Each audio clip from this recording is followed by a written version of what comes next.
Much of the area went to bed to whipping winds and flash flooding as roads became parking lots overnight.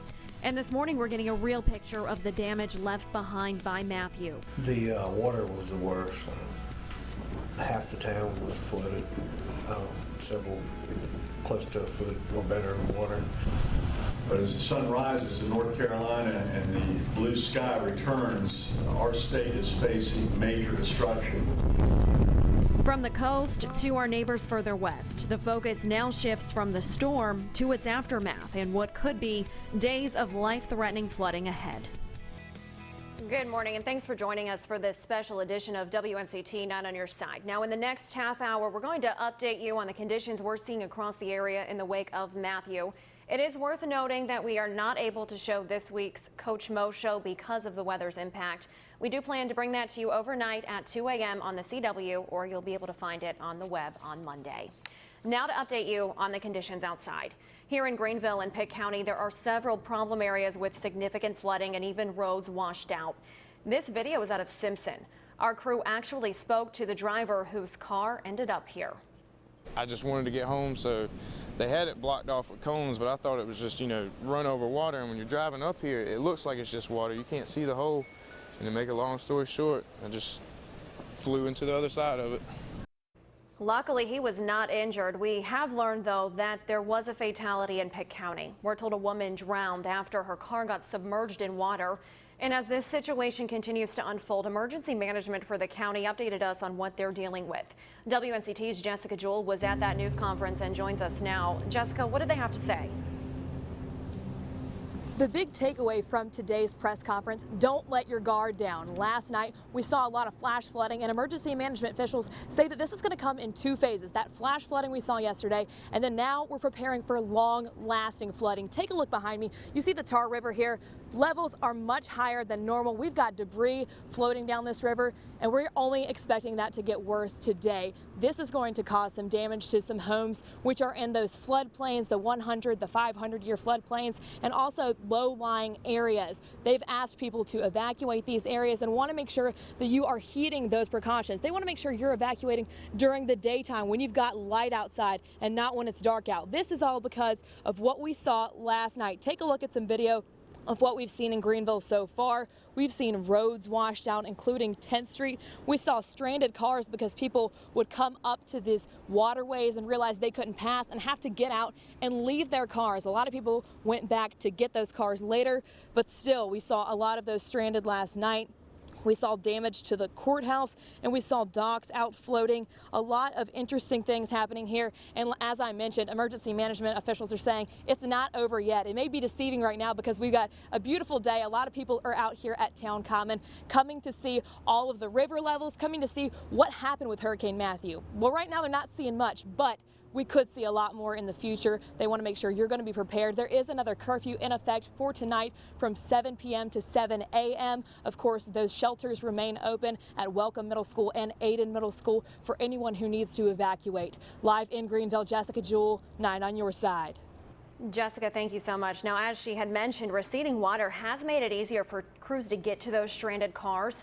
Local tow companies say they've been busy with removing stranded cars since the storm hit last night. Todd Gaskin says they do not expect it to slow down anytime soon. The phone's ringing off the hook as we speak. Roadside assistance calling. So it'll be an ongoing process all day. Me and my guys and all the other local towing companies, I'm sure will be working all day. Gaskins expects he'll be dealing with insurance companies all day and into the week about stranded cars. Now, nearly every time the east sees heavy rain, the town of Aiden sees heavy flooding. More than 60 people stayed last night at the shelter at Aiden Middle School to escape the rough conditions. One woman, though, decided to stay home last night and woke up to a tree crashing into her car, her husband's car, and the church next door. Kind of upset. Because we can't drive anywhere or anything like that. We're just stuck till somebody can help us out. Aside from the flooding in the town, there are several reports of damage, and Public Works is assessing it. Police Chief Barry Stanley says it ranges from downed trees to damaged road signs and property. The entire town is out of power. Duke Energy says it hopes to repair the issue soon. Heading south and east to New Bern now. That's where we find WNCT's Zora Stevenson, who rode out the storm there for us. Zora, what are conditions like there?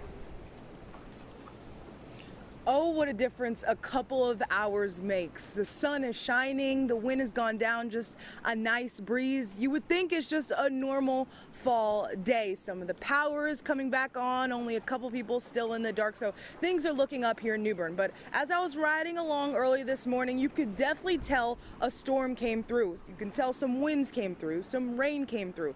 Yesterday, a lot of flooded roads. Most of them have receded, but one of them near Oaks and Cedar Road still underwater. Downtown, the wind is taking a toll. You can see this awning was ripped apart. Some signs are now on their last limb, hanging on for dear life.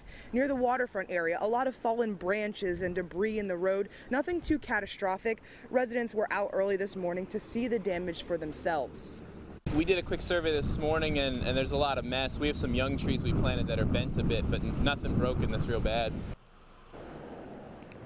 Earlier this morning, power was an issue, but I'm told a lot of power has been restored, only a couple people without it. I know I sound really happy about all this sunshine and that it seems really nice outside, and that's what happens when you've seen gray skies for almost 3 days. But we've got to control ourselves because officials are worried about flooding. All the river, you see the river behind me, it's not happy, and it's receding, but the worst is yet to come. So officials, especially if you're in Vanceboro, Streets Ferry Road, I heard, is also flooded. So be on the lookout. The water could rise. Live in New Bern, Zora Stevenson, 9 on your side. Very true. Thank you so much, Zora. Now, one of the biggest issues many of you are concerned about is power outages. As of this morning, there were nearly 1 million people statewide without power. That includes over 500,000 customers with Duke Energy, about 55,000 people with Dominion Power, nearly 250,000 co-op customers, and 300 people with Greenville Utilities.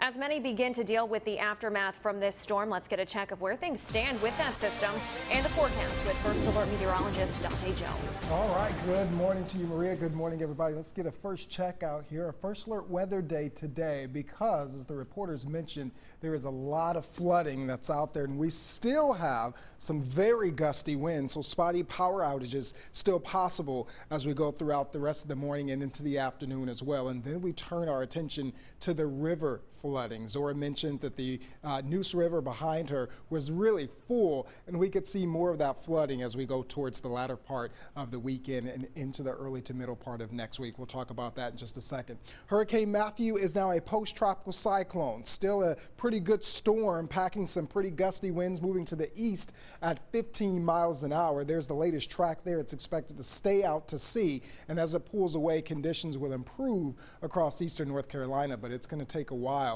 at least for the winds to subside.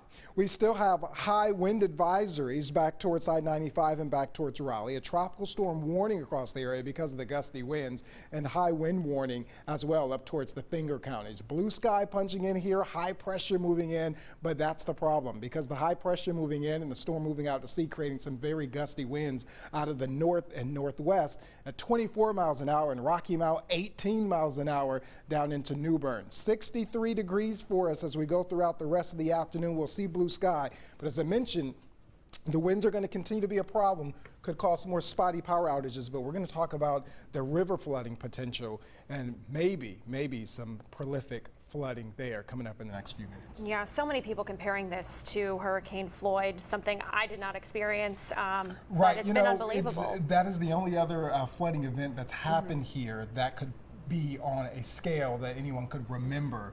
So that's the only thing they have to compare it to. So we'll take a look at the numbers. All right, thank you, Dante. Well, the storm may be out of here, but the threat to our coast is not over, with winds set to kick up conditions. Our very own Pierce Legion has been stationed at Atlantic Beach through the storm and picks up our team coverage. Pierce, how are things looking there at the moment? Maria, the effects from Matthew becoming less and less here as we head throughout the day, but we are not out of the woods just yet. Flooding that is being referred to as catastrophic still on the way. We traveled up Highway 70 earlier this morning to Newport to talk with Sarah Jameson over at the National Weather Service. She is closely monitoring river levels and is deeply concerned about the forecast for the days ahead. The Tar, Neuse, Contentnia, and Northeast Cape Fear all expected to crest near historic levels. What we're going to be anticipating the next several days is several hundreds, and if not thousands, of businesses and properties being inundated. People are going to have to evacuate. They're going to have to prepare to be in temporary shelters. Overall, this round of flooding is expected to last as long as a week or two, and Jameson says it could rival the flooding which followed Floyd back in 1999. Yeah, it's going to be that serious, and these rivers, by the way, they're going to start spilling over their banks as soon as tomorrow, so realistically, some folks may only have today to prepare for another round of flooding. That would be round 2. We're live here in Atlantic Beach. Meteorologist Pierce Legion, not on your side. Pierce, thank you. Just ahead, we continue our coverage of the damage Matthew left behind. Some photos and videos from viewers, including footage from Goldsboro, where cars were stranded off Highway 70. We're back in 1 minute.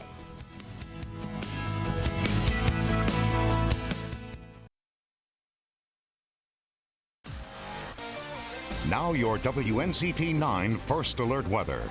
Good Sunday morning to you, everybody. Got a lot of weather to talk about. Let's get you outside right now. We'll show you the Towboat US Cam, a very beautiful sky. It is gorgeous out there, and that's maybe just a relief of what we experienced over the past 24 hours.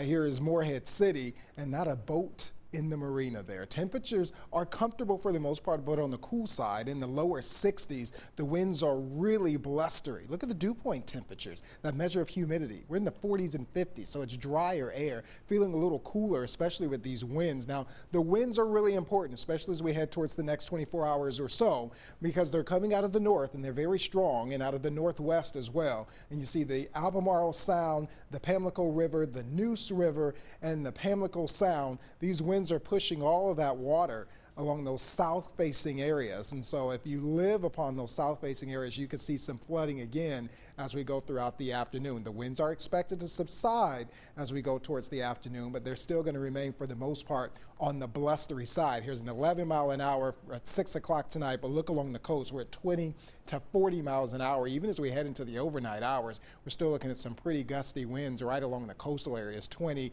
to 30 miles an hour. Take a look at these peak gusts. Hatteras, 82 miles an hour over the past 24 hours. Wanchese, 82. Greenville, 59. Kenansville, 49 mile an hour wind gusts. We have those on our social media pages as well. Storm total so far of rain, over 10 inches of rain in Snow Hill over the past 24 hours, 9 inches in Greenville, and about 4 inches for you in Beaufort. Here is where we're really starting to look at the river levels and the potential for dangerous flooding.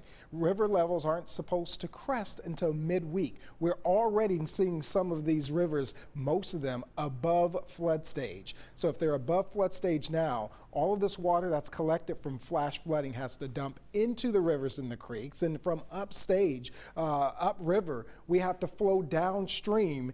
And that again causes river levels to rise. Look at this here. Mandy Taylor sends us this picture from Calypso. Jamie Brown from Tarboro. You get the picture of what's happened over the past 24 hours. Brandon Ferry from Sladesville. So you can't let your guard down, because the river flooding is going to become important as we go throughout the next week. We're going to be here at WNCT.com and on air to let you know what's going on and keep you up to date with these river levels, but we could really see some dangerous, prolific flooding. Other than that, the weather pattern turns really quiet and really fall-like. Temperatures in the lower to mid-70s over the next 7 days. We're looking at partly to mostly sunny skies and overnight lows in the 50s inland and the lower to mid-60s along the coast. We'll take another check of the forecast at the end of the show. Maria? Dante, thank you. Pulled from the rising water, Matthew's wrath leads to some dramatic rescues. We are currently trying to rescue this woman. Her car got stalled out. She got caught up in the flood. She has her child with her. Oh my goodness, this incredible video out of Fayetteville has gone viral this morning. Police rescued a mom and her baby from floodwaters last night. The video shows them both safely making it to the rescue vehicle. Nearly 100 swift water rescues happened across Cumberland County, including this one, caught on camera by our sister station in Raleigh. You can see 3 people were stranded on top of an SUV, trapped in floodwaters after strong currents took over several streets in downtown Fayetteville. 4 people in the city are unaccounted for due to high water. And take a look at this video sent to us from a viewer in Goldsboro. This was taken yesterday near Highway 70 and Berkeley Boulevard. You can see water was so high it left cars stranded and almost submerged. Now, over the past 24 hours, you and your families at home have been our eyes and ears across the East, sending us video and photos near you and what was happening near you. Our Angela Green and Ken Watling share now what some of you have shared with us. We've seen some of the most incredible, scary, and devastating photos and videos. Yeah, take a look at some of the ones that you've sent us on social media. This one is from Aiden. Flooding so bad, the woman in this house had to evacuate at 3:30 this morning. You see the water is almost up to my door. My neighbor's truck is almost completely underwater. And how about this video from Greenville? Crystal Oakley shared this with us overnight. And it's because of conditions just like that. Dozens of cars were abandoned overnight in Greenville. One problem, the intersection shut down for hours at Arlington Boulevard and Fire Tower Road. Omar Mejia sent this video to us just before midnight. Another video shared to our Facebook page shows cars nearly submerged. Denise Alvarez says this was on Highway 11 near Maury last night around 6 o'clock. And this photo is out of Tarboro from Jamie Brown as businesses and their parking lots see major flooding. As we're getting a closer look at damage, look at this picture. A tree fell through a house in Greenville. Fortunately, no one was hurt. And be sure to send us what you're seeing in your area on social media. Use the hashtags FirstAlert9 and 90YS tracking Matthew. Thank you, Ken and Angela. And to take a look at all of our viewer photos, you can head to our website, WNCT.com. In Myrtle Beach now, multiple structures are destroyed after a wildfire last night. The fire started in one building, yet high winds from Hurricane Matthew caused it to spread to 4 other buildings. Police say residents evacuated the area and no lives were lost. Still to come this afternoon, our Not on Your Side sports team is tracking Matthew's impact on the ECU football team. While yesterday's game went on, the trip home is still in progress after the team got stranded. Plus, we'll preview the Sprint Cup race, which was moved from last night to this afternoon. Stay with us. We'll be right back.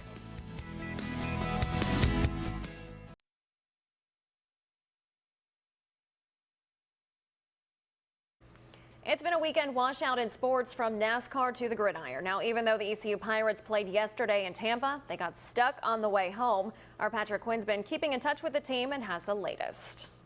We've shown you the effects of Matthew in the east, and the hurricane also impacted the sports world this weekend. In fact, right now is typically when WNCT airs the Scotty Montgomery Coaches Show. But unfortunately, we're unable to do that. The team never made it to Greenville yesterday after their game in Tampa.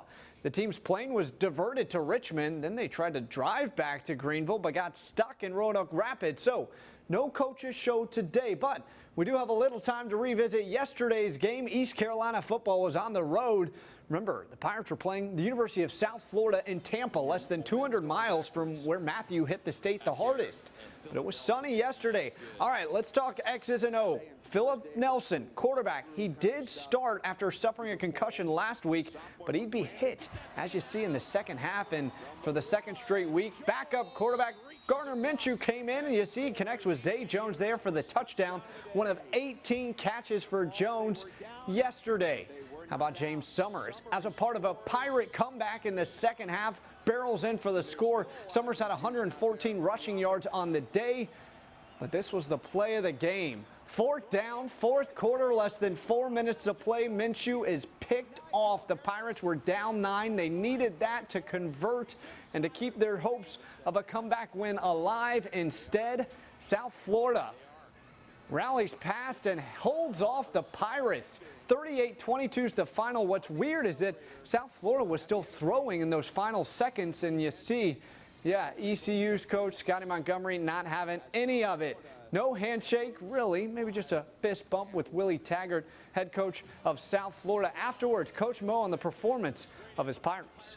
They battled the whole day, despite all the things they had to go through the week. Practice, everything. They came down here and they battled their tails off. You know, I thought there was some close situations and some in the game where we could have got the upper hand.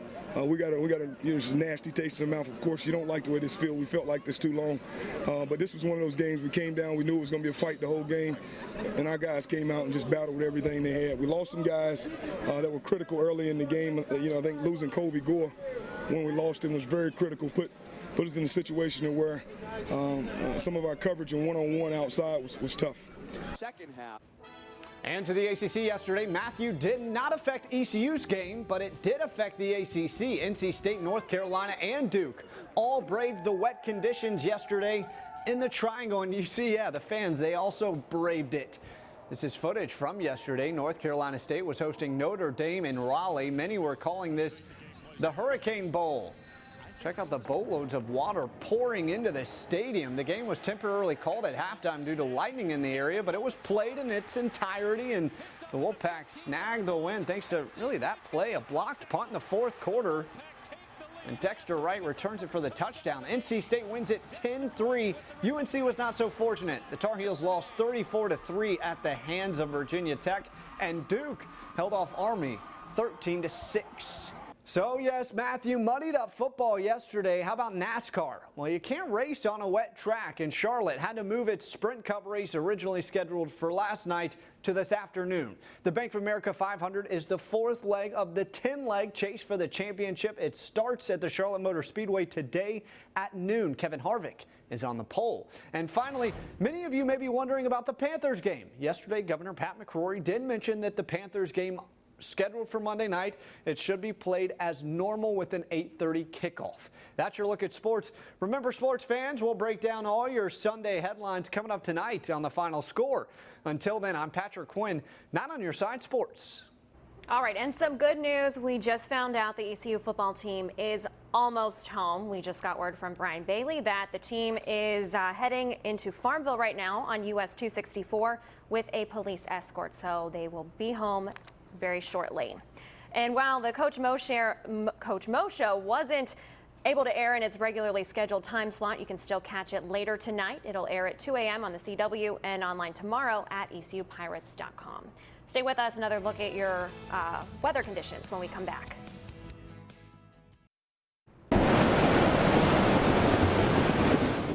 As we approach the top of the hour, we want to check in one more time with our crews stationed throughout the area. We'll begin with Jessica Jewell here in Greenville. Jessica, what are you seeing? We talked to emergency management officials earlier today, and the big takeaway is don't let your guard down. They say this is going to be a two-part storm. Number one, we saw last night, the flash flooding. Number two is what we're preparing for right now. For this flood level to peak later today, this river is going to reach past 20 feet, which is flood stage, and then crest later on in the week. That's not good news for people living in low-lying areas. Emergency management officials want you to get out while you can. Get out during the daylight so you don't have to wait till it's dark for people to come and have to rescue you. We'll, of course, continue to monitor these conditions, but for now, we're going to send it to our Zora Stevenson in New Bern for a check there. Yeah, what people are worried about in Greenville is exactly what people are worried about here, New Bern, Craven County area. It's sunny right now. It's a beautiful day out, but officials are saying the water will rise, specifically in that Vanceboro area. We've even said Cove City, so officials have some pinpoint areas that normally flood and they think the waters are going to rise. Do not let your guard down. Yes, enjoy the day while you can, but know that this water could and will rise. I'm in New Bern, but I'm going to take it out to Pierce and Atlantic Beach. Yeah, Zora, the clouds are gone, the sun is out, but the danger is still lurking across the area. As you guys mentioned, round 2 of flooding is certainly on the way. A lot of concerns with that, and we will expect the cleanup to continue here from Matthew as we head through the day, but also keep in mind, you may only have through the end of the day today to prepare for round 2 of flooding before that flooding does start and continue for the rest of the week. We're live here in Atlantic Beach. Meteorologist Pierce Legion, not on your side. All right, our team working so hard out there. Thank you guys so much. And they're doing such a fantastic job in telling the story because, as they mentioned, the next round that we're talking about is the flooding, the river flooding. As we mentioned, we'll go to the river graphics here, that we've seen an inundation of water from the rains, and that's going to have to flow somewhere, which is going to flow into the creeks and the rivers, and then it's going to flow downstream into more creeks and rivers, and that's going to cause those to rise. And as Jessica mentioned, we're going to get some cresting in here by mid to late next week. So that means we could see more flooding in terms of, if you think the Kashai River that happened a couple weeks ago. Now not every creek and not every river is going to have prolific flooding, but there could be enough that we will have to have you move to higher ground. Right now, there are the current river level updates. We do have these on our social media pages. You can kind of look at your leisure and on WNCT.com. Some of those so far are several feet above flood stage. The Tar River at Rocky Mount is already 6 feet above above flood stage. Neuse River already 5 feet above flood stage, and again, that's only going to go higher. So make sure you are careful, because this is the next stage. We'll be talking about this on air and online at WNCT.com to keep you covered. Yeah, so much going on, and as you said, you know, we're going to start the week with some sunshine, but the danger is not out of the way. All right, well, that is all the time we have for now. Thank you so much for watching this special edition of WNCT 9 on Your Side. We will, of course, continue to follow the impacts of this storm and its aftermath in the coming days. Be sure to follow us online at WNCT.com and also on all of our social media outlets, WNCT, First Alert Weather. And, of course, we will have more reports tonight after the debate. We're going to leave you with a live shot of the Tar River. Thanks so much. Have a great day.